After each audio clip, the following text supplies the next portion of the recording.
Hi, എല്ലാവർക്കും മലയാളി കപ്പിൾസിൻ്റെ പുതിയൊരു എപ്പിസോഡിലേക്ക് സ്വാഗതം. അപ്പോൾ നമ്മളിന്ന് കാണുന്നത് നമ്മുടെ കാശിക്കുട്ടൻ്റെ 1ാം പിറന്നാളാണ് കേട്ടോ.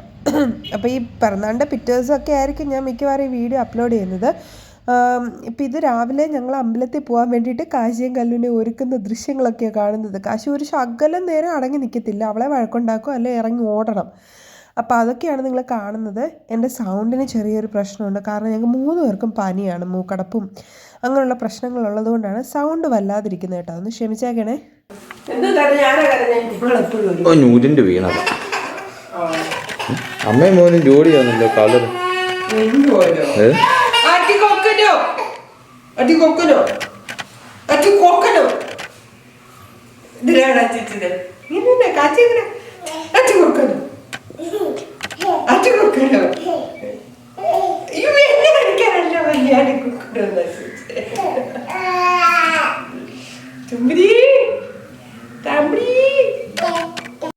അമ്പലത്തിൽ ചെന്ന് കഴിഞ്ഞപ്പോൾ കാശിക്ക് അങ്ങനെ ഒത്തിരി നേരം എടുത്തുകൊണ്ടിരിക്കുന്നതോ അങ്ങനെയുള്ളതൊന്നും ഇഷ്ടമല്ല. അവനെ ഇങ്ങനെ നടക്കുന്നതാണ് ഇഷ്ടം. അതിനിടയ്ക്ക് ഒരു മുത്തശ്ശിയെ കണ്ടു, മുത്തശ്ശിയോട് കഥയൊക്കെ പറഞ്ഞ് അങ്ങനെ അവനങ്ങനെ നടക്കുന്നതാണ് ഇഷ്ടം. പിന്നെ അതുപോലെ അവൻ്റെ ഇഷ്ടത്തിനങ്ങ് വിട്ടേക്കണം, നമ്മൾ എടുത്തുകൊണ്ട് നടക്കുന്നതൊന്നും അവന് ഇഷ്ടമല്ല. പിന്നെ കല്ലുവിനെ സംബന്ധിച്ചിടത്തോളം പണ്ടൊക്കെ അത് നമ്മൾ എടുത്തുകൊണ്ട് തന്നെ നടക്കണമായിരുന്നു. ഇവൻ നേരെ തിരിച്ചായി, ഇവൻ എടുക്കുന്നത് ഇഷ്ടമേ അല്ല. എടുത്തുകൊണ്ട് എന്താ അവൻ്റെ സ്വാതന്ത്ര്യം അങ്ങ് പോത്തില്ലേ. കാശിയുടെ പേരിലൊരു ഗണപതി ഹോമം നടത്തിയിട്ടുണ്ടായിരുന്നു. കല്ലു ഇതാ കണ്ടോ, തന്നെ ഇപ്പം തന്നെ പോയി പ്രാർത്ഥിക്കാനൊന്നും പറയേണ്ട കാര്യമില്ല, അവൾക്കറിയാം. പിന്നെ നമ്മൾ വീട്ടിൽ വന്നിട്ട് ബ്രേക്ക്ഫാസ്റ്റ് കഴിച്ചു. ഇഡലി, സാമ്പാർ, ചമ്മന്തി അങ്ങനെയൊക്കെയായിരുന്നു കറികൾ. അപ്പം നമ്മൾ കല്ലും കാശിയും കൂടെ കഴിച്ച് അങ്ങനെ ബ്രേക്ക്ഫാസ്റ്റ് അങ്ങനെ കഴിക്കുമായിരുന്നു. അത് താമസിച്ചു പോയി. എൻ്റെ ഫോൺ അവൻ എടുത്തോണ്ട് പോകുന്നതിൻ്റെ എക്സ്പ്രഷനായിട്ട് എൻ്റെ മുഖത്ത് കാണുന്നത് ഞാൻ ഇപ്പോഴാണ് ശ്രദ്ധിക്കുന്നത്. എഡിറ്റ് പോലും ഞാൻ കണ്ടില്ല. അത് കഴിഞ്ഞ് ബ്രേക്ക്ഫാസ്റ്റ് കഴിഞ്ഞപ്പോഴായിരുന്നു നമ്മുടെ അവിടെ ശുഭാനന്ദാശ്രമമുണ്ട്. അപ്പോൾ അതിൻ്റെ ഘോഷയാത്ര ഇങ്ങനെ റോഡിൽ കൂടെ പോകുന്ന ഇടയ്ക്കുണ്ട്. അപ്പോൾ അതൊക്കെ കണ്ടുകൊണ്ടിരുന്നു. ഈ ബ്രേക്ക്ഫാസ്റ്റ് കഴിയുമ്പോൾ കൂടെ ചേട്ടനും ഉണ്ട് കേട്ടോ. അത് പിന്നെ വീഡിയോയിൽ എടുത്തു വന്നപ്പോൾ ചേട്ടനല്ലേ എടുക്കുന്നത്, അതുകൊണ്ടാണ് കാണാവുന്നത്. അപ്പോൾ കാശിയും ചേട്ടനും അതൊക്കെ കണ്ടുകൊണ്ടിരിക്കുമായിരുന്നു. ഞങ്ങൾ ആ സമയം കൊണ്ട് സദ്യയൊക്കെ റെഡിയാക്കി. ഞാനല്ല, മിക്കവാറും അമ്മയാണ് എല്ലാം സെറ്റ് ചെയ്തത്. അങ്ങനെ പിറന്നാൾ സദ്യ റെഡിയായി. ആദ്യം നമ്മൾ വിളക്കത്തൊന്ന് വെച്ചു. 1ാം പിറന്നാളല്ലേ, അപ്പം നമ്മൾ സ്പെഷ്യലായിട്ടെല്ലാം ഉണ്ടാക്കുന്നുണ്ട്. വിളക്കത്ത് വെച്ചു. ഒരു ഇല പിതൃക്കൾക്കും ഒക്കെ ഒരു സാങ്കല്പികമായിട്ട് നമ്മൾ വെച്ചിട്ട് പിന്നെയാണ് നമ്മൾ സദ്യ ഉണ്ണാൻ ആരംഭിച്ചത്. അപ്പോൾ ഇത്തവണ ഭയങ്കര ആർഭാടമായിട്ടുള്ള സദ്യയൊന്നുമില്ല. ആദ്യം ഒന്നാമത്തെ കാര്യം കുഞ്ഞിൻ്റെയാണ്. അപ്പോൾ കുഞ്ഞിന് ഇഷ്ടപ്പെട്ട സാധനങ്ങളാണ് കൂടുതലായിട്ട് നമ്മൾ എടുക്കുന്നത്.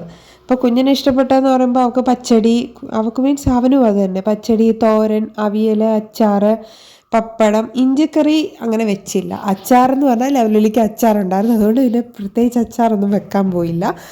പിന്നെ പരിപ്പ്, മോര്, സാമ്പാർ. മോര് മീൻസ് മോരിക്കറി. ചിലയിടത്ത് എന്നിട്ട് മോരെന്ന് പറയുമ്പോൾ പച്ചമോരാണോ എന്ന് ചോദിക്കും. അപ്പം മോരുകറി, സാമ്പാർ, ഇങ്ങനെയുള്ള സാധനങ്ങളൊക്കെ ആയിരുന്നു. കല്ലു പിന്നെ റെഡിയായി. അവൾക്കിപ്പോൾ കാണുമ്പോഴേ അറിയാം, ഇടുമ്പോഴേ അവൾക്കറിയാം സദ്യ ഉണ്ണാനാണെന്ന്. അപ്പോൾ നേരത്തെ ചെന്ന് അവിടെ ഇരിക്കും. ഇലയിൽ എങ്ങനെ ഉണ്ടേതൊക്കെ കറക്റ്റ് കാര്യം അറിയാം. പിന്നെ കാശിയെ മടിയിലിരുത്തി കൊടുക്കാന്ന് പറഞ്ഞാൽ ഭയങ്കര പാടാണ് കേട്ടോ. കാശിയെ മടിയിലോട്ട് കയറ്റി ഇരുത്തുമ്പോഴത്തേക്ക് അവൻ ചാടി ഇറങ്ങി ഓടാൻ തുടങ്ങും. അതൊരു ഭയങ്കര ബുദ്ധിമുട്ടുള്ള കാര്യം. കാശി അടക്കി ഇരുത്തുക എന്ന് പറഞ്ഞാൽ ഭയങ്കര പാടാണ്. ഇപ്പം തന്നെ ഞാൻ വോയിസ് ഓവർ ചെയ്യുക, കീഴ് വന്നു വഴക്കുണ്ടാക്കാൻ. അവനെ ഈ വിളമ്പുന്നതിന് മുമ്പേ ഞാൻ ഇങ്ങനെ കുറച്ച് തൊട്ട് കൊടുത്തൊക്കെ ഇരുത്തിയാലേ അറ്റ്ലീസ്റ്റ് ഇരിക്കത്തുള്ളൂ. ഇപ്പം തന്നെ അവൻ ചാടാൻ റെഡി. അവനിങ്ങനെ അടങ്ങിയിരിക്കുന്ന ഇഷ്ടമേ അല്ല. പിന്നെ നമ്മൾ എങ്ങനെയൊക്കെയോ അങ്ങ് കൊടുത്ത് റെഡിയാക്കാൻ നോക്കുകയാണ്. അതാ ഈ കല്ലുവിനെ ഞാൻ ശ്രദ്ധിക്കാത്ത എന്താണെന്ന് ആർക്കും തോന്നരുത്. ശ്രദ്ധിക്കാത്തതല്ല, അവൻ തുടങ്ങുന്നതിന് മുമ്പേ അവൻ ബഹളം തുടങ്ങി. പിന്നെ ചേട്ടനോടെ വന്നിരുന്നു. ഞങ്ങൾ രണ്ടുപേരും ഇച്ചിരി വായിക്കൊടുത്തു. അത് കഴിഞ്ഞിട്ട് പിന്നെ അമ്മ കൊടുത്തു. എല്ലാവരും ഇച്ചിരി ആയിട്ട് തൊട്ട് അങ്ങനെ ഒന്ന് കൊടുത്തു. പിന്നെ കല്ലു തന്നെ തിന്നോളും. പിന്നെ ലെഫ്റ്റ് ഹാൻഡ് ആണെന്നുള്ള ഒരൊറ്റ ഇതേ ഉള്ളൂ. ഞാൻ പിന്നെ നിർബന്ധിച്ച് അങ്ങനെ മാറ്റാറൊന്നുമില്ല. ചിലർ പറയും ലെഫ്റ്റ് ഹാൻഡ് ഭാഗ്യമാണ്, അത് നമ്മളെ മാറ്റരുതെന്നൊക്കെ പറയും. അത് കേട്ടിട്ട് ഞാൻ പിന്നെ അങ്ങനെ മാറ്റാറില്ല. ചിലപ്പോൾ അവൾ റൈറ്റ് ഹാൻഡ് യൂസ് ചെയ്യും കഴിക്കാൻ, ചിലപ്പോൾ ലെഫ്റ്റ്. അതൊക്കെ അവളുടെ മൈൻഡ് പോലെ. ഞാൻ പറഞ്ഞായിരുന്നു ഇപ്പുറത്തെ കയ്യിൽ കൊണ്ട് കഴിക്കടിയെന്ന് എത്ര പറഞ്ഞിട്ട് അവൾ കേട്ടില്ല. പിന്നെ അവൻ എഴുന്നേറ്റ് പോയി. അമ്മ പറഞ്ഞാൽ ഇനി നിങ്ങൾ കഴിച്ചോ, അല്ലാതെ അവൻ ഇച്ചിരി അമ്മ വാരിക്കൊടുത്തോളാം. അത് പിന്നെ കുപ്പി ഗ്ലാസ്സൊക്കെ എടുക്കാൻ ഓടുന്ന കണ്ടിട്ട് ഞാനത് മാറ്റുകയും പിടിക്കുകയൊക്കെ ചെയ്യുകയാണ് കേട്ടോ. അപ്പം അവന് വെള്ളം ഇഷ്ടമാണ്. 2 പിള്ളേർക്കും അത് ഇഷ്ടമാണ്. 2 പേർക്കും വെള്ളം കൊടുത്താൽ അവർ ആവശ്യത്തിന് കുടിച്ചോളും. പിന്നെ ക്യാമറ കണ്ടപ്പോൾ ക്യാമറ പിടിക്കാൻ ഓടി വന്ന ബഹളമാണ് ഇപ്പം കണ്ടത്. പിന്നെ കല്ലുവിന് വാരി കൊടുക്കുന്ന ഇഷ്ടമേ അല്ല, അവൾക്ക് തന്നെ കഴിക്കുന്നതാണ് ഇഷ്ടം. പിന്നെ നിർബന്ധിച്ച് അമ്മയുടെ കല്ലുമില്ലേ എന്നൊക്കെ പറഞ്ഞിട്ട് ഒരു വാരി കൊടുത്തതാണ്. പിന്നെ ഞാനും ചേട്ടനോട് കാശിക്ക് കൊടുത്ത ആ ഇലയിൽ അങ്ങോട്ടും ഇങ്ങോട്ടൊക്കെ കൊടുത്ത് ഒരുപാട് നാളായി ഞങ്ങളിങ്ങനെ ഒരു ഇലയിൽ കഴിച്ചിട്ട്. അപ്പോൾ ചേട്ടൻ എന്നോട് പറഞ്ഞു നമുക്ക് ഈ ഒരു ഇലയിൽ ഒരുമിച്ച് കഴിച്ചാൽ മതി, വേറെ ഇല എടുക്കണ്ടെന്ന് പറഞ്ഞു. അപ്പോൾ ഞാൻ വിചാരിച്ചു ഓക്കെ അത് മതി. പക്ഷേ ഇങ്ങനെ കഴിക്കുമ്പോൾ ഒരു പ്രശ്നമുണ്ട്, എന്താണെന്നറിയാമോ? ഈ കുപ്പിയിൽ എന്താ വെച്ചാൽ നമുക്ക് തണുത്ത വെള്ളം ഭയങ്കര കാലാവസ്ഥ, തൊണ്ട വരണ്ട് പോവാ, വെള്ളം കുടിച്ച് വല്ലാതായി. അതുപോലെ വെള്ളം വേണം എല്ലാവർക്കും. അപ്പോൾ ഇങ്ങനെ കഴിക്കുമ്പോൾ ഉള്ളൊരു പ്രശ്നം ഞാൻ പറഞ്ഞില്ലല്ലോ, അങ്ങനെ കഴിക്കുമ്പോൾ വയററിയാതെ കഴിച്ചു പോകും. നമ്മൾ അങ്ങോട്ടും ഇങ്ങോട്ടും കാര്യമൊക്കെ പറഞ്ഞ് കൂട്ടാരും ഒക്കെ അങ്ങ് വാരിക്കോരി ഇത് കഴിച്ചോളും. പക്ഷെ അന്നേരം ഭയങ്കര ടേസ്റ്റുമാണ് കേട്ടോ. നമ്മൾ ഈ ഒറ്റയ്ക്ക് കഴിക്കുമ്പം കിട്ടുന്നതിനേക്കാളും ഒരു ഭയങ്കര ടേസ്റ്റാണ് ഇങ്ങനെ കഴിക്കുമ്പോൾ. പിന്നെ ഞങ്ങൾ പായസമൊക്കെ അതുപോലെ നല്ലപോലെ ഇരുന്ന് കുത്തിയിരുന്ന് കഴിക്കുമായിരുന്നു. കല്ലുവിനെ കഴിപ്പിച്ചുകൊണ്ടിരുന്ന് കഴിഞ്ഞാൽ നമ്മൾ സത്യം പറഞ്ഞാൽ ഞാൻ ഇന്ന് വരെ അങ്ങനെ കഴിക്കാനേ പറ്റത്തില്ല എനിക്ക്. ഞാൻ പിന്നെ അവരുടെ പുറകെ അങ്ങായിപ്പോവും. അപ്പോൾ അതുകൊണ്ട് ചേട്ടൻ പറഞ്ഞു നമ്മുടെ കഴിച്ചിട്ട് പിന്നെ നീ വാരി കൊടുക്കുകയൊക്കെ ചെയ്യാൻ പറഞ്ഞു. അങ്ങനെ ഇതിപ്പോൾ കണ്ടോ പായസവും ചോറും എല്ലാം കൂടെ അവളെ കൂട്ടിക്കുഴച്ച് ഒരു മിശ്രിതമാക്കി അളിച്ച് വാരി തിന്നുകയാണ്. ഞാൻ വാരി കൊടുക്കാമെന്ന് പറഞ്ഞു. എന്ത് ചെയ്താൽ സമ്മതിക്കുന്നില്ല കുഞ്ഞ്. അമ്മ കഴിച്ചോണ്ട ഞാൻ തന്നെ കഴിച്ചോളാമെന്നും പറഞ്ഞുകൊണ്ടിരുന്നുള്ള കഴിപ്പാണ് ഇപ്പോൾ കണ്ടുകൊണ്ടിരിക്കുന്നത്. ഇനി ഈ കഴിപ്പ് ഇതിനെ ബാക്കി തീർക്കാൻ വേണ്ടിയിട്ട് നമ്മൾ ഒരുപാട് കഷ്ടപ്പെടേണ്ടി വരും. കയ്യിൽ ഉരുട്ടി എടുക്കുന്നൊക്കെ ഉണ്ട്, പക്ഷെ വായി ചെല്ലുമ്പോ ഇങ്ങനെ ഉരുട്ടി എടുത്തിട്ട് ജീവിതം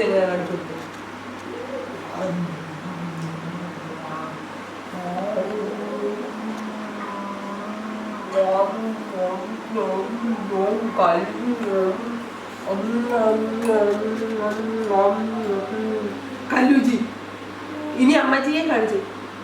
അമ്മജി എങ്ങനെ തിന്നുന്നത് കല്ലു തിന്ന് കാണിയില്ല. അമ്മജി എങ്ങനെ തിന്നുന്നത് അങ്ങനെ അങ്ങോട്ട് എടുത്ത് വായി വെക്ക.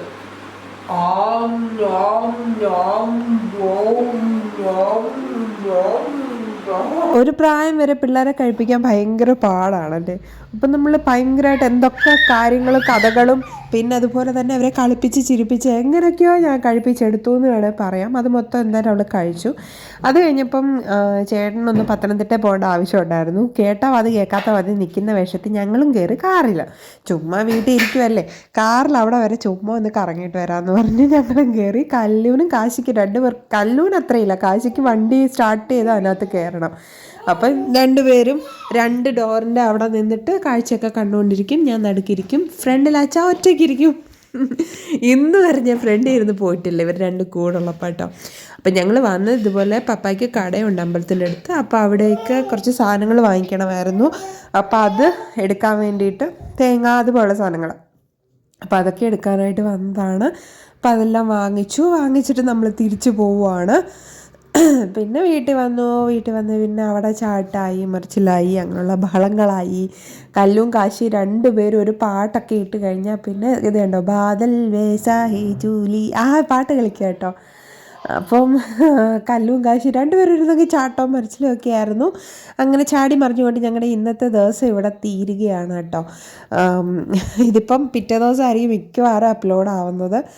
നമ്മൾ ബർത്ത്ഡേ ആണ് സെലിബ്രേറ്റ് ചെയ്യാനായിട്ട് വിചാരിച്ചിരിക്കുന്നത്. കാരണം 2 പേരുടെ സെയിം ഡേറ്റ് ആയതുകൊണ്ട് തന്നെ ഒരു ദിവസം സെലിബ്രേറ്റ് ചെയ്യാം. അങ്ങനെ ജനുവരി 27-നാണ് ബർത്ത്ഡേ ആഘോഷങ്ങൾ വരാനിരിക്കുന്നതേ ഉള്ളൂ.